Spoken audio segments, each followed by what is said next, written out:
नमस्ते बच्चों, कैसे हो? आई होप कि आप सभी स्वस्थ और ठीक होंगे। स्वस्थ यानी कि यहाँ पर देखिए, आज हम यहाँ पर छठी कक्षा के बच्चों के लिए विषय हिंदी पाठ 10 स्वच्छ रहो स्वस्थ रहो, इस पाठ का हम रिवीजन करने जा रहे हैं।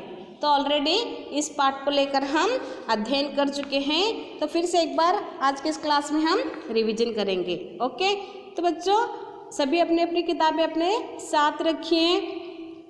तो इस पाठ से हमें क्या सीख मिलती है या इस पाठ से हमें क्या संदेश मिलता है? तो देखिए, यहाँ पर प्रस्तुत पाठ जो है वह स्वच्छ रहो स्वस्थ रहो का संदेश है।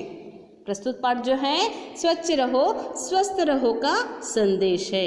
यदि स्वस्थ रहना है तो आसपास का वातावरण साफ और स्वच्छ रखना होगा। अगर हमें स्वस्थ रहना है तो हमें क्या करना चाहिए? हमारे जो आसपास का वातावरण है उसे हम साफ और स्वच्छ रखना होगा और सबको सफाई के प्रति हमें क्या करना चाहिए? जागरूक बनाना होगा। समझ में आ गया ना? तो यह पाठ जो है हमें स्वच्छ और स्वस्थ रहने का सीख देता है या फिर संदेश देता है। तो आगे बढ़ते हैं बच्चों इस पाठ को लेकर। देखिए, वहाँ पर अपनी किताब में देखिए पेज नंबर 43, पाठ 10 स्वच्छ रहो स्वस्थ रहो। तो सबसे पहले हम क्या करेंगे बच्चों? कठिन शब्दार्थों को देखेंगे। इस पाठ से जुड़े कुछ कठिन शब्दार्थ हैं जो हमें क्या करना है? उन्हें अंग्रेजी में उनके अर्थ को लिखना है। तो पहले हम क्या करेंगे? कठिन शब्दार्थों को देखेंगे जो एग्जाम में आपको आएंगे। जैसे कि यहाँ पर हिंदी में शब्द दिए जाएंगे और आपको अंग्रेजी में लिखने के लिए कहा जाता है। तो आपको क्या करना है? उसका अर्थ जो है उसे हिंदी में लिखना है। तो मेन क्वेश्चन नंबर 1, कठिन शब्दार्थ। बदली ट्रांसफर। बदली ट्रांसफर, तो बदली को हम अंग्रेजी में क्या कहते हैं? ट्रांसफर कहते हैं। विद्यालय स्कूल, विद्यालय को हम क्या कहते हैं? स्कूल कहते हैं। निमंत्रण इनविटेशन, निमंत्रण इनविटेशन। उपहार गिफ्ट, उपहार गिफ्ट। मक्खियाँ फ्लाइज, मक्खियाँ फ्लाइज। दावत फीस्ट, दावत फीस्ट। मोहल्ला कॉलोनी, मोहल्ला कॉलोनी। नगर पालिका म्युनिसिपैलिटी, नगर पालिका म्युनिसिपैलिटी। तो म्युनिसिपैलिटी को हिंदी में क्या कहा जाता है? नगर पालिका कहा जाता है। झाड़ू ब्रूम, झाड़ू ब्रूम। स्वस्थ हेल्दी, स्वस्थ हेल्दी। उत्साह एंथुजियाज्म, उत्साह एंथुजियाज्म। स्वच्छ क्लीन, स्वच्छ क्लीन। ओके, समझ में आ गया? तो यहाँ पर मेन क्वेश्चन नंबर 1 में क्या दिया गया है? कठिन शब्दार्थों को दिए गए हैं। तो नेक्स्ट मेन क्वेश्चन नंबर 2 की ओर देखेंगे। यहाँ पर कुछ विलोम शब्द दिए गए हैं। विलोम शब्द यानी के अपोजिट वर्ड्स, विलोम शब्द यानी के अपोजिट वर्ड्स। तो देखिए वहाँ पर क्या कहा गया है? उदाहरण के द्वारा यहाँ पर एक दिया गया है, आगे का जो है वे सब क्या करना है? आपको स्वयं लिखना है। तो स्वच्छ का विलोम शब्द क्या है? अस्वच्छ। स्वच्छ का विलोम शब्द क्या है बच्चों? अस्वच्छ। सहयोग असहयोग, सहयोग असहयोग। सत्य असत्य, सत्य असत्य। स्वस्थ अस्वस्थ, स्वस्थ अस्वस्थ। ज्ञान अज्ञान, ज्ञान अज्ञान। शांति अशांति, शांति अशांति। तो नीचे देखिए वहाँ पर क्या विलोम शब्द के बारे में बताया गया है बच्चों। यहाँ अ जुड़ने पर शब्दों का अर्थ उल्टा हो गया है। समझ में आ गया ना? तो यहाँ पर क्या किया गया है? शब्द के पहले जो है उसे अ लगाया गया है। शब्द के प्रारंभ में क्या किया गया है, अ लगाया गया है, जो शब्दों का अर्थ क्या हो जाता है, उल्टा हो गया है या फिर उल्टा हो जाता है। तो यहाँ अ जुड़ने पर शब्दों का अर्थ जो है उल्टा हो गया है। कुछ शब्दांश शब्दों के पहले जुड़कर शब्दों के पहले जुड़कर उनका अर्थ बदल देते हैं, ये उपसर्ग कहलाते हैं। तो आप प्रीफिक्स यानी के उपसर्ग के बारे में भी अध्ययन कर चुके हैं। जो आरंभ में लगकर, मूल शब्द के आरंभ में लगकर एक नया शब्द बन जाता है, उसे हम क्या कहते हैं, उपसर्ग कहते हैं। तो यहाँ पर कुछ शब्दांश शब्दों के पहले जुड़कर उनका अर्थ बदल देते हैं, ये उपसर्ग कहलाते हैं। तो यहाँ पर क्या होता है, उपसर्ग किसे कहा जाता है, मूल शब्द के आरंभ में लगकर जो एक नया शब्द बन जाता है, तो या फिर मूल शब्द के अर्थ में बदलाव आ जाता है, तो उसे हम क्या कहते हैं, उपसर्ग कहते हैं। ओके, समझ में आ गया। नेक्स्ट आगे देखिए, वहाँ पर मेन क्वेश्चन नंबर 3 पर क्या है वहाँ पर बच्चों, देखिए क्रिया शब्दों को दिया गया है।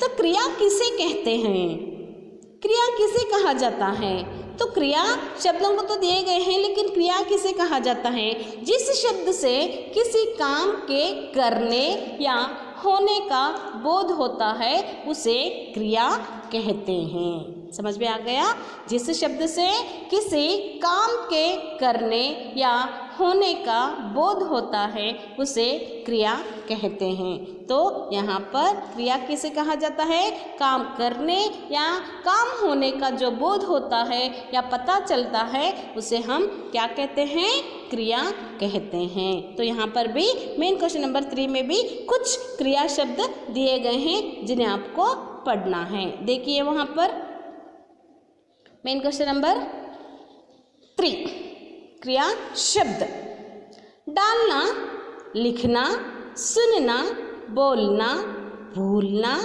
रुकना, बताना, समझाना, जाना, रखना, फैलना, आना। तो ये सभी क्या है बच्चों, क्रिया शब्द कहलाते हैं।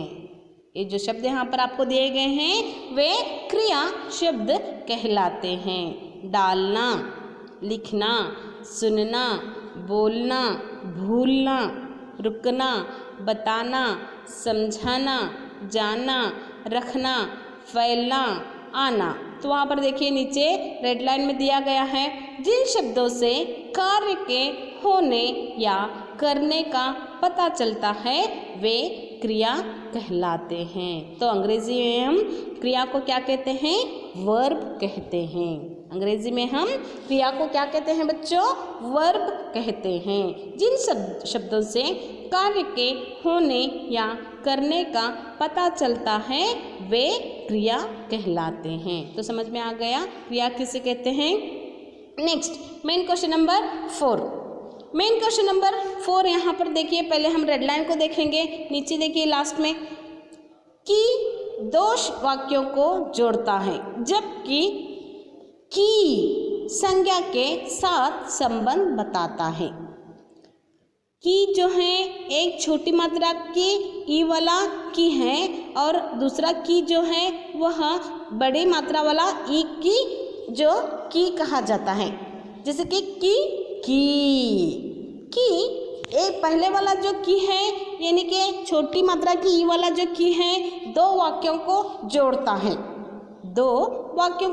जोड़ता है, जबकि बड़ी ई की मात्रा का जो की है वह संज्ञा के साथ लगकर बताता है, संज्ञा के साथ लगकर संबंध को बताता है। तो देखेंगे वहाँ पर क पर क्या दिया गया है, आर्य के पिता की बदली हैदराबाद में हो गई।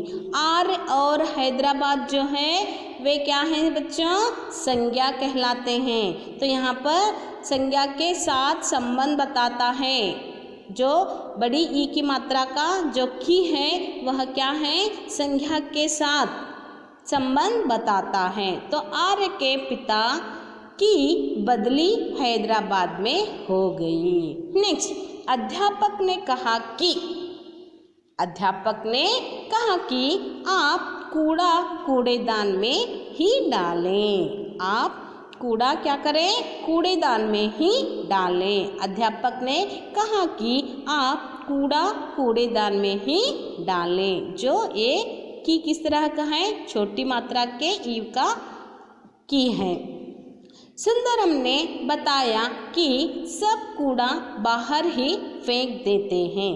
सुंदरम ने बताया कि सब कूड़ा बाहर ही फेंक देते हैं। तो नेक्स्ट देखिए लास्ट में, मेज पर खाने की वस्तुएं रखी थी। मेज पर खाने की वस्तुएं रखी थी। तो समझ में आ गया ना बच्चों, की जो बीच में डिफरेंस है वह समझ में आ गया आपको। नेक्स्ट आगे बढ़ते हैं। Main question number 5। Main question number 5 पर क्या है, सोच कर लिखना है। सोच कर लिखना है। तो क्या है ये, क, जब आपका जन्मदिन आता है तो आप, जब आपका जन्मदिन आता है तो आप क्या करते हो। आप क्या करते हो बच्चों, जब आपका जन्मदिन यानी कि बर्थडे, जब आपका बर्थडे आता है तो आप क्या करते हो, क्या क्या करते हो, सभी मित्रों को आमंत्रण करते हो और पाठशाला में स्वीट्स बांटते हो, नए कपड़े पहनते हो, सेलिब्रेशन करते हो ना सभी। जब आपका जन्मदिन आता है तो आप सभी क्या करते हैं, सभी अपने मित्रों को आमंत्रण करते हैं, पाठशाला में स्वीट बांटते हैं, बड़ा सा फंक्शन मनाते हैं, करते हैं ना। तो आपको यहाँ पर क्या करना है, जब आपका जन्मदिन आता है तो आप उस दिन क्या क्या करते हो उसके बारे में आपको यहाँ पर लिखना है। ओके। नेक्स्ट, ख, अपने घर, विद्यालय या आसपास गंदगी होने पर, अपने घर, विद्यालय या आसपास गंदगी होने पर आप क्या करोगे। तो आपको यहाँ पर कहा जाएगा कि घर के आसपास, विद्यालय के आसपास या फिर आपके आसपास गंदगी होने पर आप क्या करोगे, क्या करोगे बच्चे आप। तो आप क्या करोगे, हम सब मिलकर यानी कि सभी छात्र मिलकर उस गंदगी को साफ करने का प्रयास करेंगे और अपने घर, विद्यालय के आसपास साफ रखेंगे, क्लीन रखेंगे, है ना। गंदगी को दूर करने का प्रयास करेंगे और आसपास जो हमारा वातावरण होता है उसे हम साफ और स्वच्छ रखने का प्रयास हम करेंगे। ओके, तो समझ में आ गया ना आपको main question number 1, main question number 2, main question number 3, main question number 4, main question number 5। तो आज का यह रिवीजन पार्ट क्लास जो है मेन क्वेश्चन नंबर 5 तक हो चुका है। इसके आगे जो मेन क्वेश्चन नंबर 6 और 7 है उसे हम क्या करेंगे, नेक्स्ट क्लास में इसका रिवीजन करेंगे। ओके, आशा करती हूँ कि आज का यह रिवीजन क्लास जो है आपको समझ में आ गया होगा। तो आपको यहाँ पर क्या करना है, इसे लिखना है और बार बार इसे पढ़ना है, रिवीजन करना है। उपसर्ग के बारे में रिवीजन करना है। ओके, विलोम शब्दों के बारे में आपको रिवीजन करना है। ओके, समझ में आ गया।